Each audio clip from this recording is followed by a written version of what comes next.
Ok, laissez-moi prier. Non, ça me là. Maladie, on a force. Tu vas ensemble là, c'est que merci. Tu vas tout bon là. Comment ya tata pia mwana pe moli monsa. Nzamba bolingo nzamba okasi. Tata to remercie lisusu na kombo na Yesu. Kaka to lobaki na tango pasi pe bisengo. To lingana to za bomoko. To siba na sika oyo. Bote ne remercie ko la pongi ndoko makola. Yo bakete bondeko ezali biso banso ko to utikati na ro. Kaka ndio zali monene Yesu. To siko sanga sika oyo. Siko sana biso, bote mitemo ya biso siko zoka. Mito siko beta biso. Tomoni monene ya nzamba bolingo bokasi. Ete solo olobakete to zali mabele to zonga na mabele. Na tango to zali ko sangana. Bote tomoni monene ya Yesu to zali ko sandeko oyo makola. Tokende ko zonga sika ya uta azonga na mabele. Kaka nde na bomoko to siko sala nzamba bolingo bokasi. Nabo yambi, nabo kambi, nabo moko la communauté au président janvier. Naba mamu, bande konsa basi. Tikete nzamba bolingo bokasi ma femme le sika la kati na biso. Pote to siko mona monene ya yo. To siko mona te solo to banga. To sama bomoko te ba mabe na malamu. Nde na tango to siko libéré nzoto ande ko ekende na bopemi. Na kombo na Yesu na biso to tikali ma femme za kati na biso. Protection na biso ko kendo ya biso. Ko tikande ko sika ni ya uti kati na Yesu. Amen. Bonjour et bienvenue dans ce nouveau numéro de Maman International TV Show. Voilà, nous sommes ici en Afrique du Sud. En ce jour, nous sommes venus pour l'enterrement de notre frère Makola qui a tiré révérence. Il y a de cela 6 mois. Donc, il a passé 6 mois à la morgue que vous voyez. En tout cas, la communauté n'était pas informée. Tant qu'on est informé, en tout cas, de contacter qui président Abisso Janvier et Bengo, qui a pu trouver la solution. En tout cas, nous remercions toutes les personnes qui ont contribué. Papa Janvier, bonjour. Ah, bonjour, maman. Vous êtes le président de la communauté congolaise.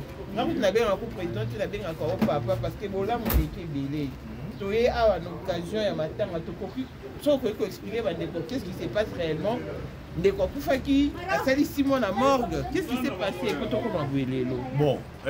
nous avons le bac qui est aux en retard, ça fait 2 semaines. C'était la semaine passée. Nous avons été contactés d'abord par Rio. Il y a photo, il y a frère Makola, il y a Koufi, il y a morgue, pendant au moins 6 mois. Et tant que le département de la sociale nous a dirigé par Maman Élysée qui pour vérifier la morgue si réellement ils ont solo fait la mort. Quand on dit qu'il y a une morgue a confirmé que non, réellement ils ont vérité.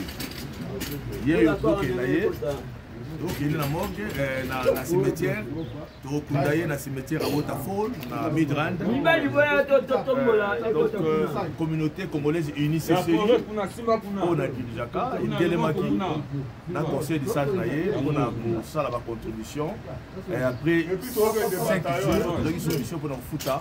Nous soyo morgue à Singaki et tu as dit que jeudi le 25.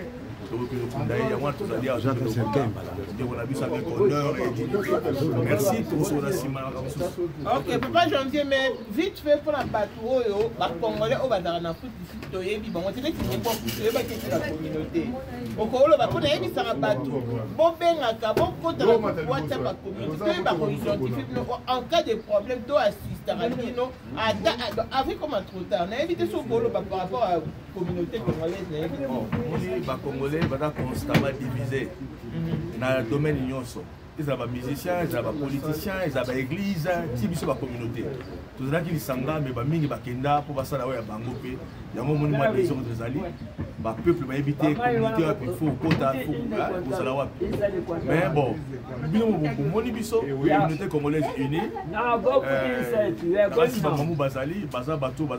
travers un travail public, si vous voulez intégrer la communauté, la porte est ouverte, vous pouvez toujours appeler, donc on sérieux, on a une loi, on a une obligation de la communauté pour tous ensemble pour aider la bisoté, vous allez sonner.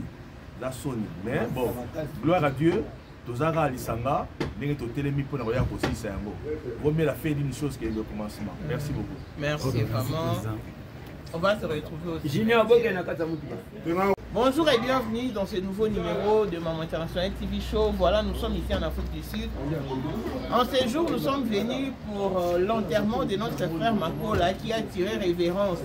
Il y a de cela 6 mois. Donc, il a passé 6 mois à la morgue que vous voyez. En tout cas, la communauté n'était pas informée. Tant qu'on est informé, en tout cas, le contact qui est président à Bissot, qui a pu trouver la solution. En tout cas, nous remercions toutes les personnes qui ont contribué. Papa Janvier, bonjour. Bonjour, maman. Vous êtes le président de la communauté congolaise. Quand vous avez un président, tu l'as bien encore papa, parce que bon, là, mon équipe est belé. Tu as une occasion à matin à tout copier. Sauf que expliquer qu'est-ce qui se passe réellement. Des coupes qui a sali 6 mois à la morgue. Qu'est-ce qui s'est passé? Bon, nous avons le bac qui est aux en retard, ça fait 2 semaines. C'était la semaine passée. Nous avons été contactés d'abord par Rio. Il y a photo, il y a frère Makola, il y a Koufi, il y a morgue, pendant au moins 6 mois. Et tant que le département de la sociale nous a dirigé par Maman Élysée qui pour vérifier la morgue si réellement ils ont solo fait la mort. Quand on dit qu'il y a une morgue a confirmé que non, réellement ils ont vérité. Il y a eu donc il y a une morgue dans le cimetière, dans le cimetière à Waterfall, dans Midrand. Donc la communauté congolaise unie CCI, on a dit déjà il y a un conseil de sage on a ça la contribution. Et après 5 jours, on a une solution pour nous foutre. Nous soyo morgue à Singaki et tu as dit que jeudi le 25.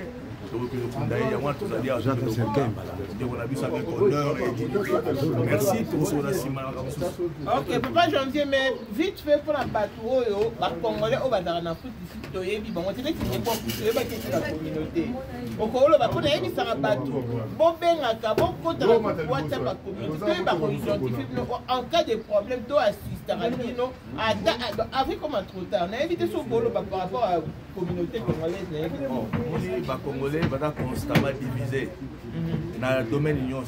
Ils ils ont des musiciens, ils ont des politiciens, ils ont des églises, ils ont des communautés.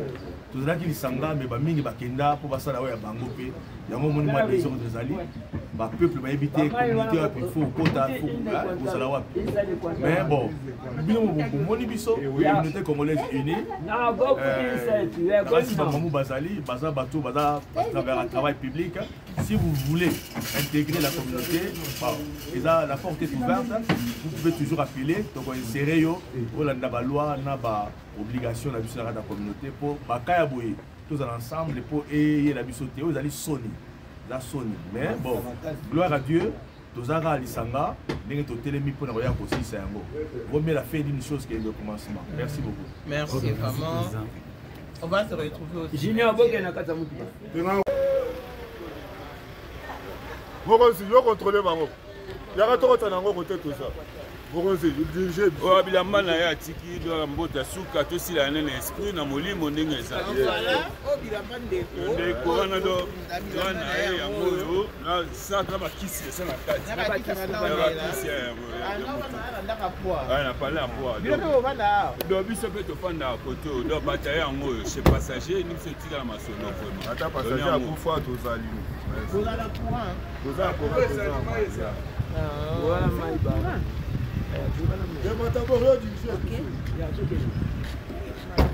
Mais toi là, nous n'avons pas valeur. Jamais. On y va alors. Non, this way. Ah, ok, no problem.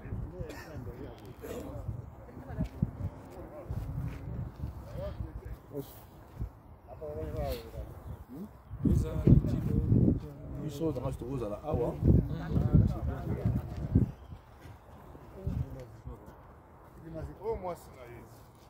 Muito hotel lá puna.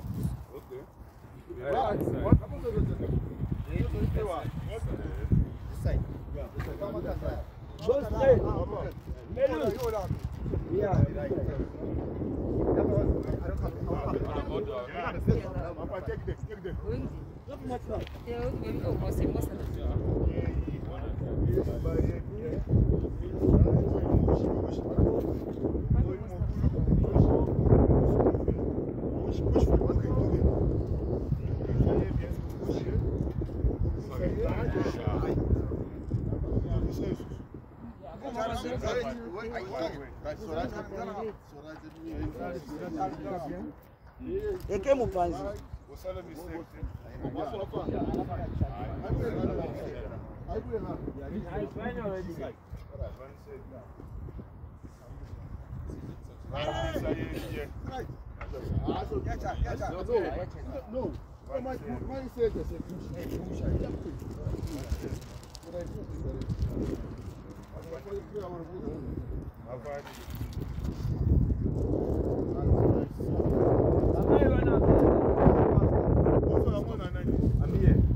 C'est la fin d'une vie. Nous sommes témoins de la fin d'une vie. En français, en français, c'est la fin d'une vie.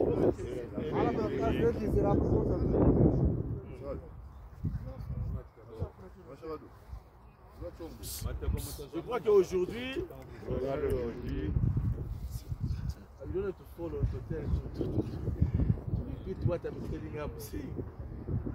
je crois que nous sommes témoins tous de la fin d'une vie.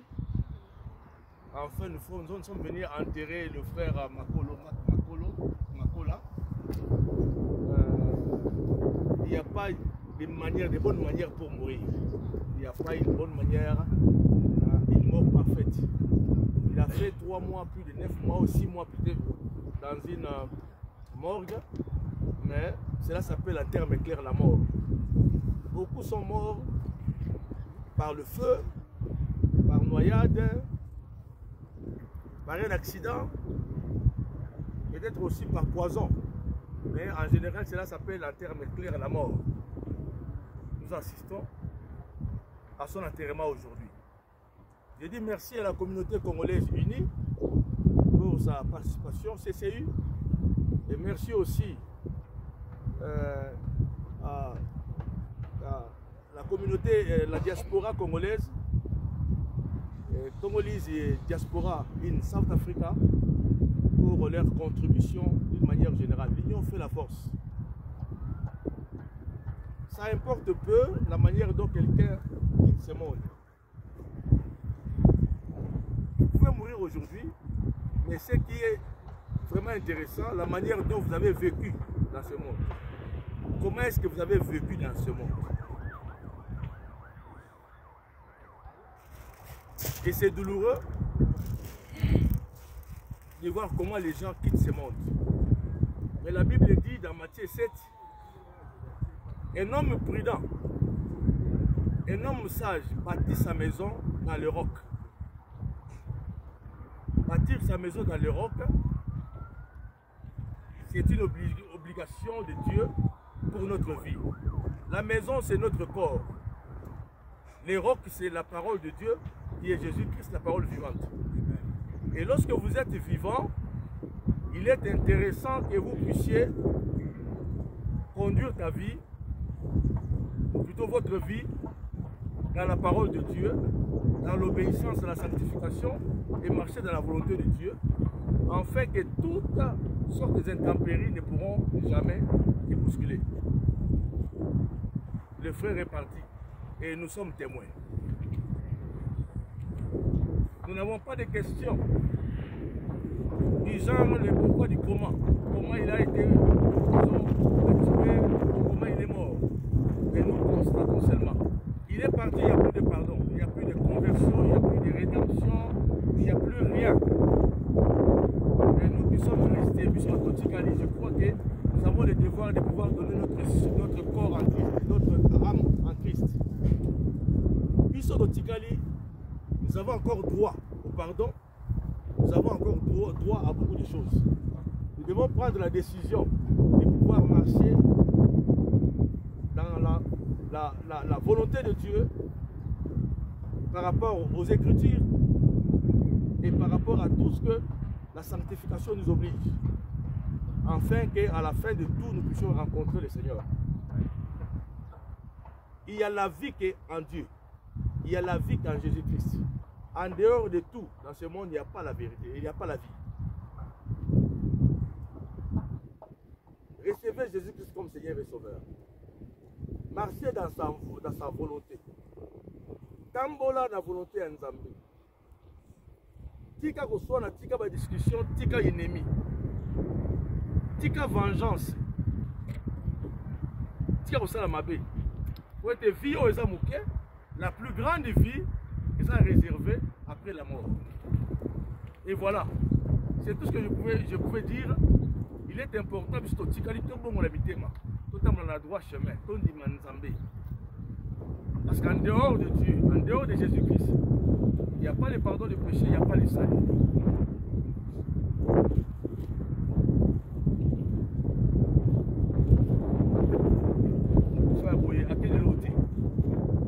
Papa, surtout, pour avoir des maisons, pour avoir des voitures, pour faire toquer dans le côté. Mais nous serons tous jugés devant Dieu à cause de nous sommes pas dans voiture. Mais toquer dans le côté. Il est très important que nous puissions savoir d'où nous venons. Où est-ce que nous partons? Enfin que nous désobéir. Parce que la vie, il y a la vie qui est en Jésus et à Jésus-Christ. Amen.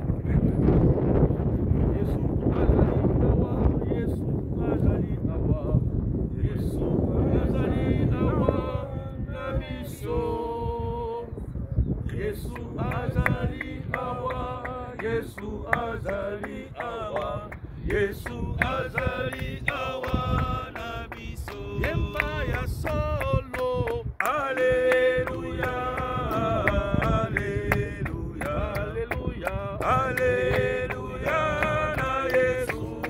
Yeselonga nanga, Alléluia, Alléluia, Alléluia na Yesu. Yemba ya solo, Alléluia,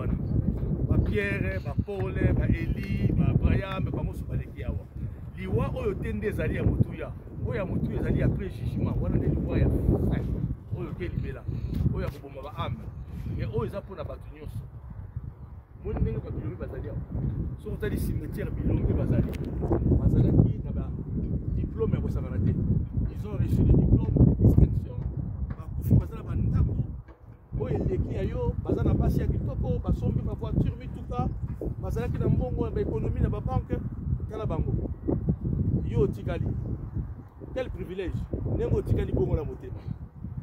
Vous devez faire un choix. La vie c'est une chaîne de décisions. Soit décision qu'on à Jésus comme Seigneur et Sauveur. Amen.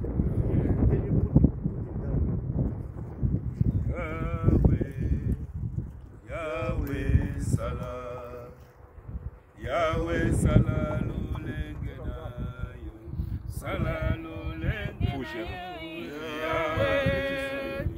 Yahweh Salah, Yahweh Salah Lulengena, Yo Salah, Shiloh, Shofaye Salah, Yahweh Salah Lulengena. L'homme est poussière. Je rentrerai dans la poussière. Nous sommes poussière comme le soldats. Nous rentrerons dans la poussière. Il n'y a pas d'exception.